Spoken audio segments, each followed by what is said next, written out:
Hi everyone, welcome to JXG Spotlight. I'm Gamika De Silva, your host.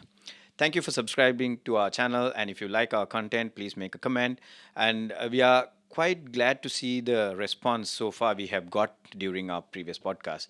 And today we are moving into a topic. I'm not going to let the cat out of the bag, let the conversation go on, and you will figure out. And this is something that we usually don't talk about in the society. To introduce my guest today, she's none other than Sashi Schaffter, apprentice director at Janashakti Group. Sashi, welcome to JXT Spotlight, and the spotlight is on you. Thank you, Gamika. It's nice to be here. Sashi, to start our conversation with, you're currently being positioned as an apprentice director and you're handling a very responsible role. And during the last 2 years, you've been handling multiple roles in the organization. So tell us a little bit of background. Born into a business family, having that background, how did you enter into the business and what was it like during the last 2 years? Okay, so I never really thought that I would enter the business. I think, in an effort to not pressure me or any of the next generation, my father never really even suggested that I enter the business. And so I kind of grew up not even thinking about that as a viable option. Not because I specifically didn't want to, it's that it actually just never occurred to me Okay. as a career option. From a very young age, I had my own interests, and from the age of around 14, I became very passionate about human rights, actually. And so through that, I went to the UK to study law. I did a lot of human rights volunteer work, and then I worked in human rights research for a few years as well.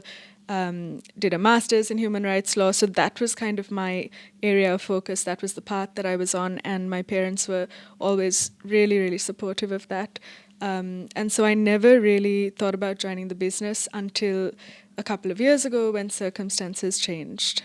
Sashi, as the next gen who's entering into business, I have seen many family-owned businesses. The second generation or the third generation is now being at the helm of ruling the business or governing the business, I would say. How is it like for you? And when I asked this question from your grandfather during our previous podcast about the next gen joining the business, he said, "Look, everybody needs to work hard at it. If they deserve and if they prove that they can, the doors are open. It's not given in a platter." How is it like for you to enter this program and being with the organization for the last 2 years? It has been really wonderful in so many ways, but like my grandfather said, we don't have a system where just because you're a member of the next generation, you're parachuted into a leadership position or anything like that. The way that the company and the way that our family has structured the process by which the next generation enters the business is that you train in each department, in each subsidiary, which is why it's been a couple of years now since I initially joined. And that's to ensure that you really learn about every aspect of the business, especially for someone like me who came from a completely different Different background. background. Yeah. Yeah, that was so useful Yeah. because for me, sitting in on strategy meetings 2.5 years ago when I first joined, it was like listening to another language in a lot of ways because I came from a human rights law background. And now I'm finding that I'm presenting at those same meetings that I was sitting in at, kind of thinking, oh my God, what's going on? I don't really understand a lot of this. But it's that process of really starting from scratch, starting from the bottom, and learning each aspect of the business that's been so valuable. And a huge part of that is actually being able to train in each subsidiary and work in each department. I've been able to work alongside almost everyone Yeah. in the group, and I've had that opportunity to get to know and work alongside people in each subsidiary, and that's been so valuable for me because it's given me the opportunity to learn from people who've been in this space much longer than I have. And it also creates a relationship between them and between me. And it's the best way to do it, I think, as a member of the next generation. If you are just parachuted into some leadership position that you didn't earn and that you perhaps are not equipped for, it wouldn't really go so well. And I wouldn't have wanted to be in that situation anyway. Absolutely. I think this comprehensive learning on all aspects from every tier, running across different business units, across the group as well, would have definitely given you a much better picture. And coming into that, your recent role, that you were leading a strategy project across the group. I think that's a very responsible role. A lot of pressure on you. How did you handle the corporate pressure working with different people? So that was kind of an accidental role, Okay. to be very open. It just so happened that in July or in June actually last year, the group, so JXG as the parent company, was revamping the way that we approach strategic planning. And part of that process was to put together a system where all of the subsidiaries and the parent company follow the same process by which we do our strategic planning. They needed someone to oversee that process and to coordinate with the subsidiary strategy leads. Yeah. And I had just finished one of my placements at the time. It was in HR, and I'd finished some operational training in our finance company. And so then I think this just came up at the board meeting. Someone suggested putting me in that role because it was just meant to be a few months. It ended up being longer than expected, and it was the best learning experience that I had at that time. It was the most responsibility that I'd been given. I was not an expert in strategy or anything like that, but we had an external facilitator, if you remember, Yep. from the UK who came here and who did intensive workshops with us on how to approach strategic planning, what questions to ask, what questions to answer.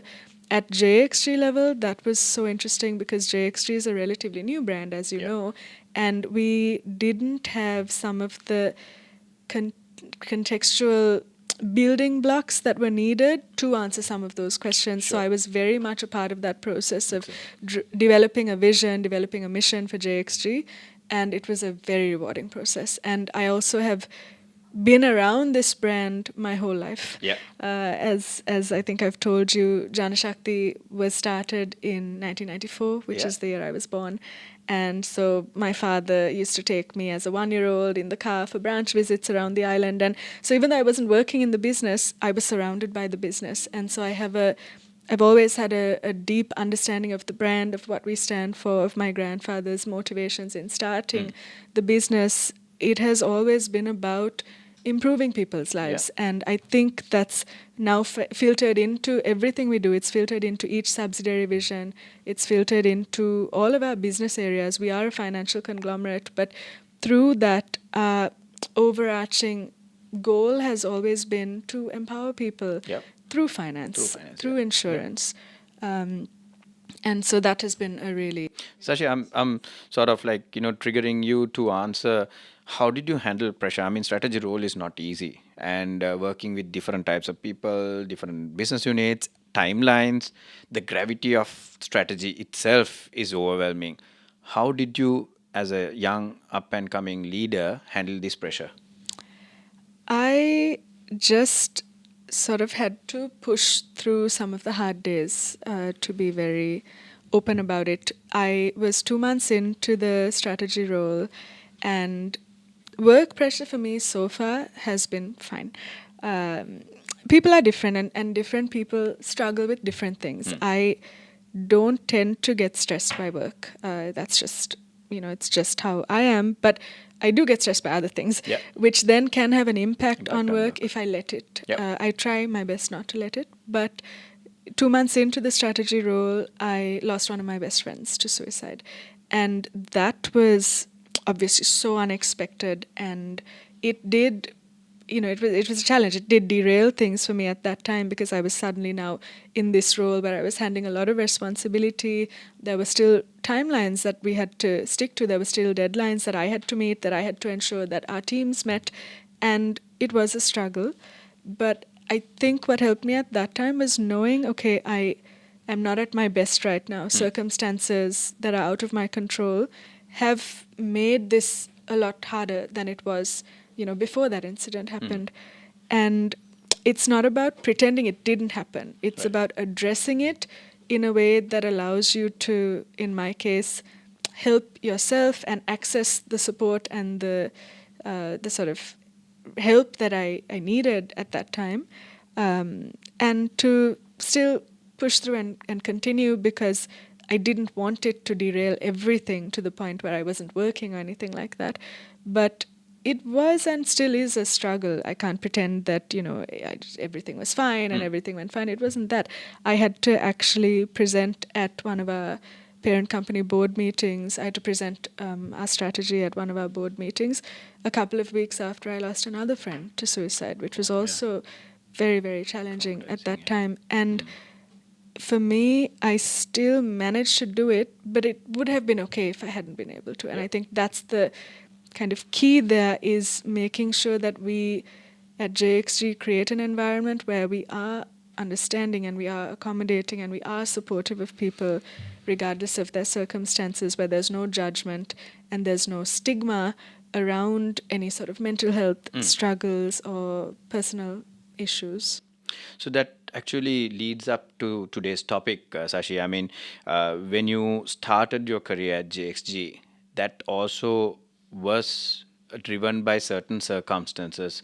If you're comfortable, you can talk about it. And you were pursuing a career in the legal background or in the human rights angle, and then the circumstances led you to sort of take this role also.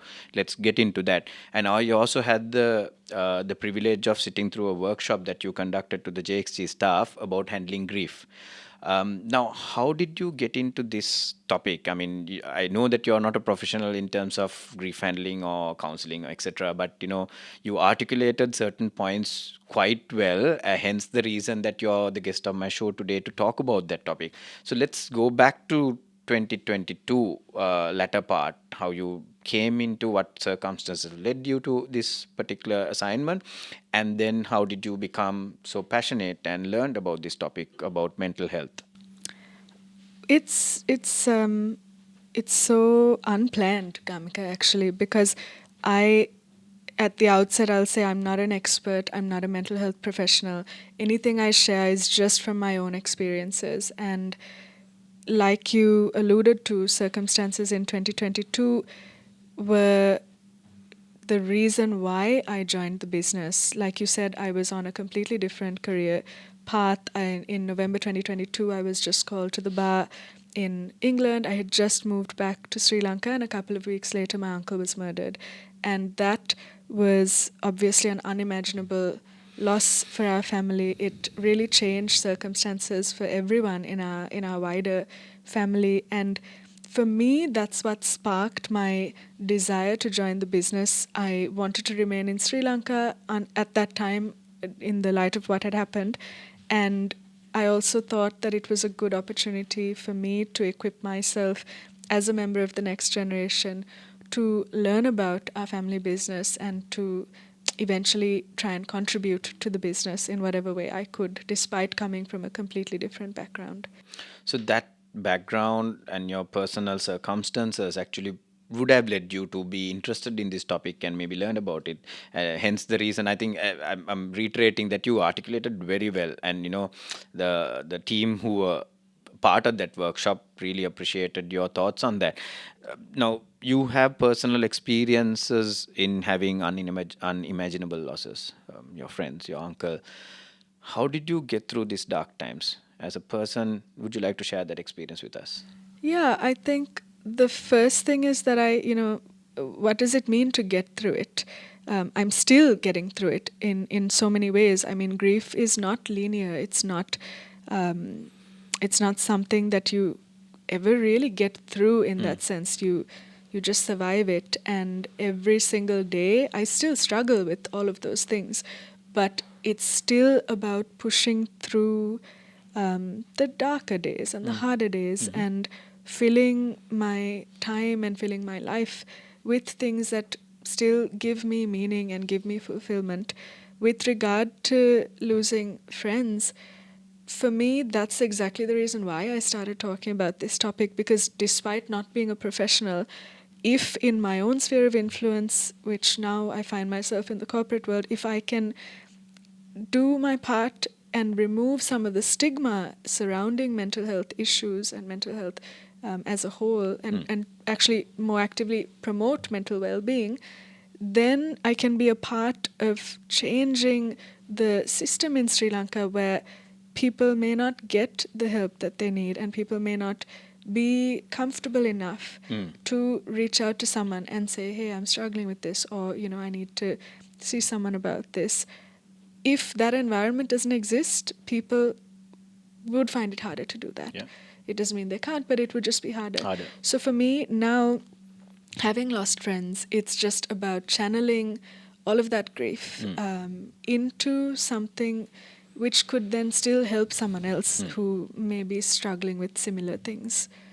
So, did you reach out to any help, or did you do anything in your own to sort of like navigate through those dark times?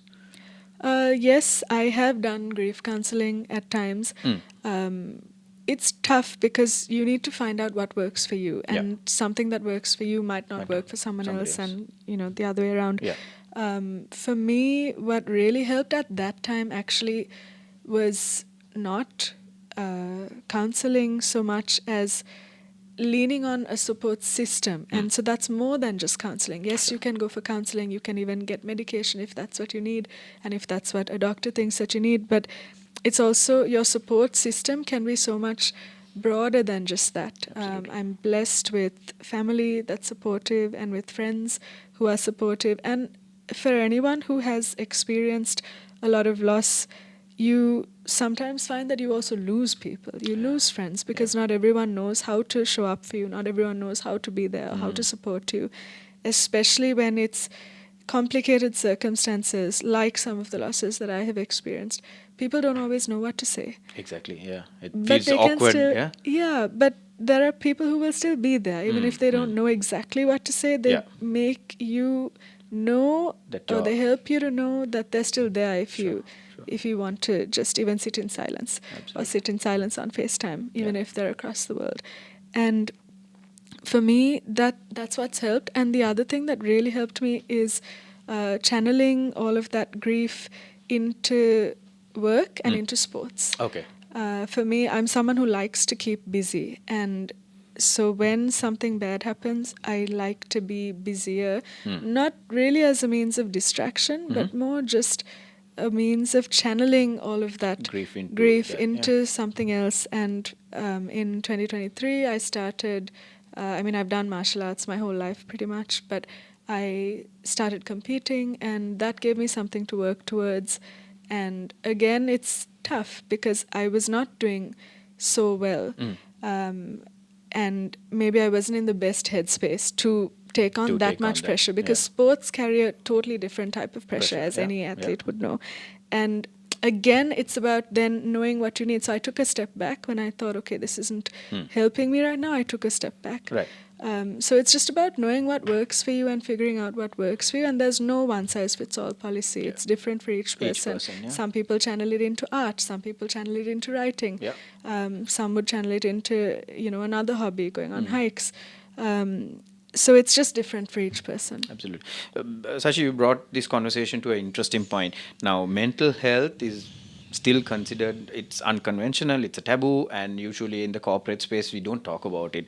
But I think, in my opinion, the corporate responsibility is also to create that safe space for the employees, because the circumstances are very, very different right now from, maybe 30 years back to now. What do you think, being a leader or a responsible senior executive in an organization, how should the corporate approach in providing safe mental space for employees, and what does JXG specifically do on these stuff? Okay, good question. I think every corporate has a responsibility to prioritize the well-being of their staff.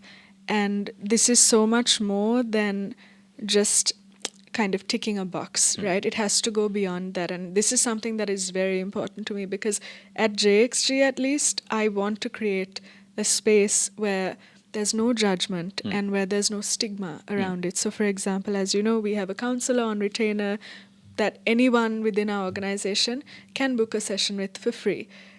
We found that initially there was some reluctance because I imagine it's intimidating to reach out to a complete stranger. Yeah. There can be concerns that you have, but it's hard to reach out to someone you've never met. So we got the counselor in, she did an interactive session, which was great, and which again made it that much easier for people to schedule a session or schedule a chat.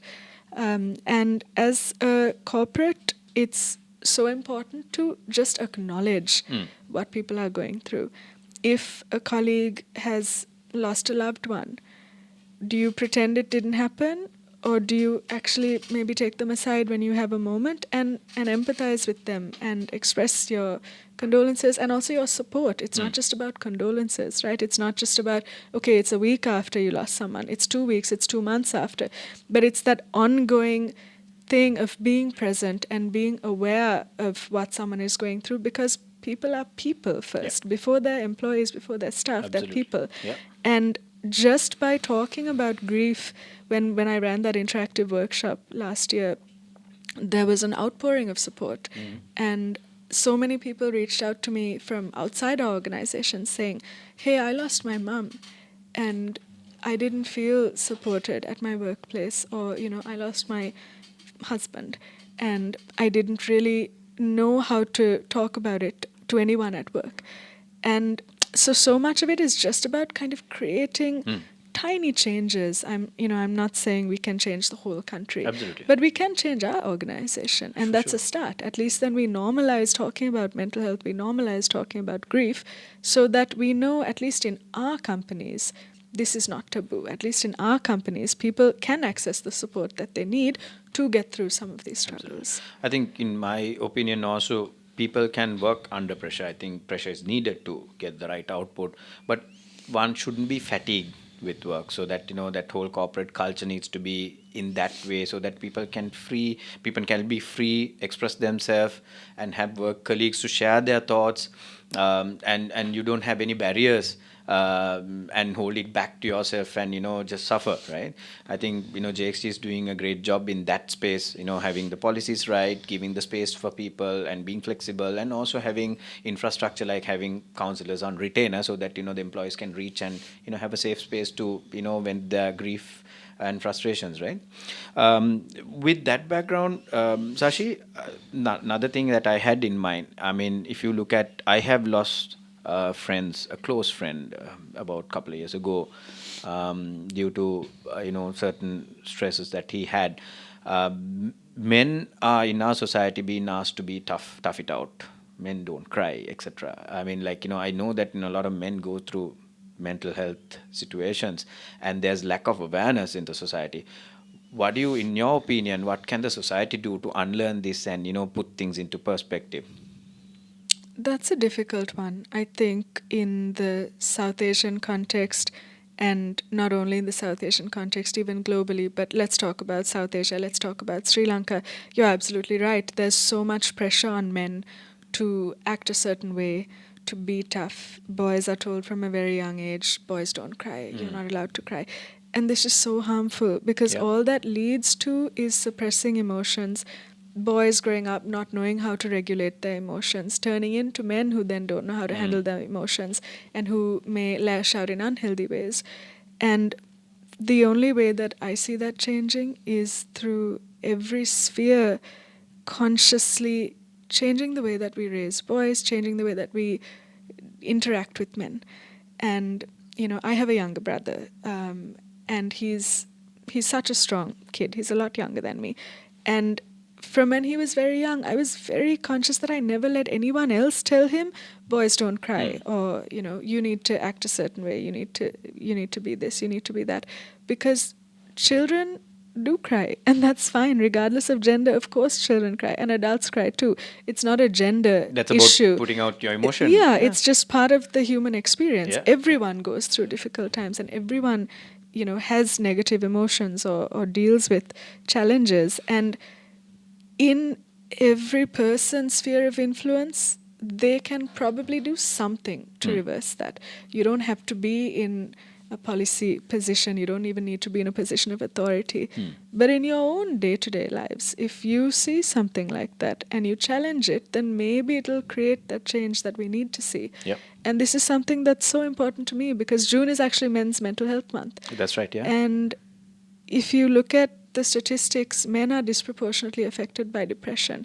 Men are disproportionately affected by suicide, not just in Sri Lanka, but globally. Globally, yeah. And so something needs to change. And as women, we have to be a part of that just as much as men are. We have to keep that in mind in our relationships with men, in the way that we deal with our fathers, our brothers, our partners, our sons, our friends. In every aspect of your life, of an individual's life, I do believe that they can make some kind of change, and they can be a part of shifting the conversation, shifting the way that men are viewed and the way that boys are viewed. And usually this is a double-edged sword. Yeah. It's two sides of the same coin. The way that men are under very specific pressures based on their gender, so are women. In South Asia and in Sri Lanka, a lot of men bear that responsibility of being financially responsible for their loved families ones, for too, their yeah, families. yeah.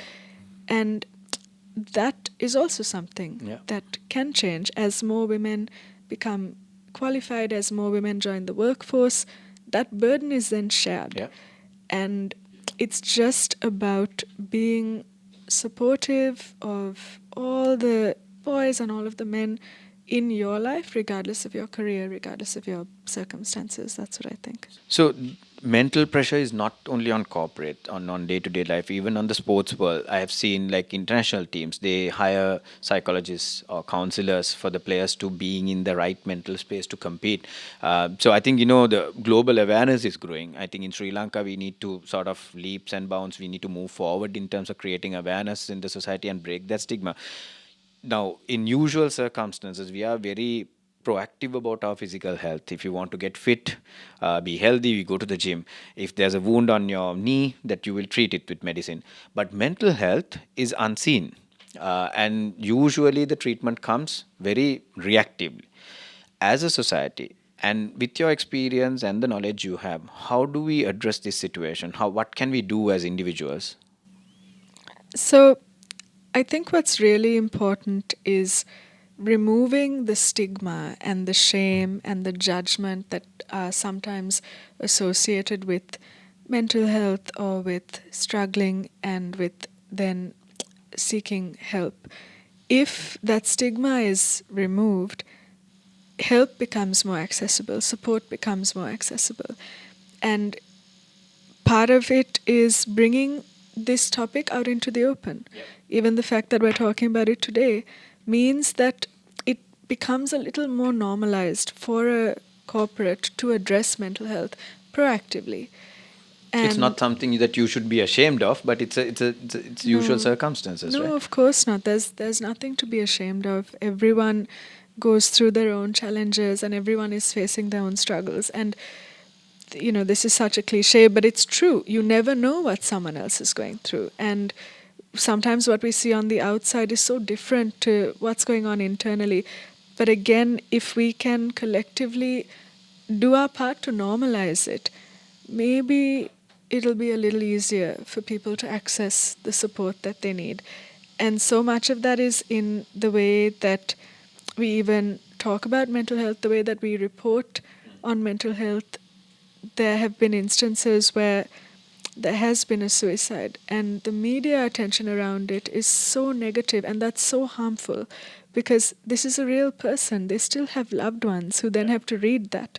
And it's not limited to suicide. It's limited to it extends to so many things in Sri Lanka and even around the world. The way that the media reports on things can be so harmful. And if we had standards where that was regulated, we wouldn't see some of those issues. And when a suicide is sensationalized, statistically, Overly dramatized also. yeah, and statistically that leads to more attempts. More attempts, yeah. But if the media responsibly reports something, if they share helplines, they share resources, if they also share positive stories where there are so many people who have felt suicidal, but who have somehow accessed the help that they needed and who have come out of it and who've survived that period. And if we shared those stories more proactively, it would give hope to others who are struggling in similar situations. And I think as a corporate, as JXG, that's something we want to do, is be inclusive, be accessible. That ties in with everything that we do, even through our core business. Like I said, financial empowerment is what drives our entire group. But part of that is also just empowering individuals, empowering our staff, our customers. And we want to proactively create some of the change that we want to see in the country. You mentioned about media. In my personal opinion, I feel the younger generations coming up, even your generation, has pressure on social media as well, and that plays a part too. I know that countries like Australia banned social media access to people under 16-year-olds. What's your view on that? As with all things, social media can be good, it can be bad, it It's a can be necessary harmful, evil, yeah. it can be positive. I think it's just about how you use it. And obviously, young people need guidelines in how they use it. And again, that then goes back to parenting and education. Because if an adult isn't having those conversations, how is a child meant to know what's Absolutely, okay and what's absolutely. not okay? How is a child meant to filter what's harmful content and what's not harmful content? It's really tricky Yeah, because social media is just a reflection of the world, and the yeah, world is both good and bad. yeah. And so young people do need guidance in how they use social media.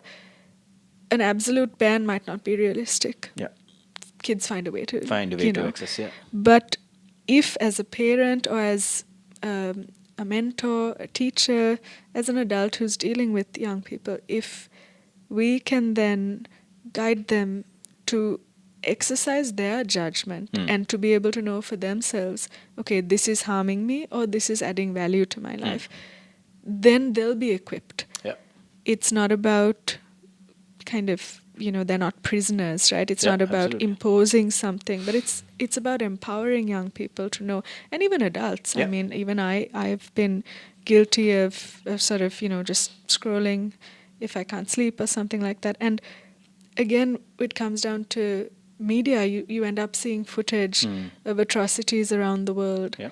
and there's no alternative, right? We do have a responsibility to bear witness in a way, and the more people learn about something bad that's going on, the more likely they are then to put pressure on people in power to do something about it.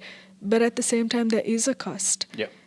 Mindlessly consuming violent or harmful content is going to cost you. Yeah. It is going to take a toll on your mental health. So each person has to be aware of how they consume content, whether that's on social media, whether it's watching the news, watching TV, whatever it is. It's just about being aware of what you're putting into your mind.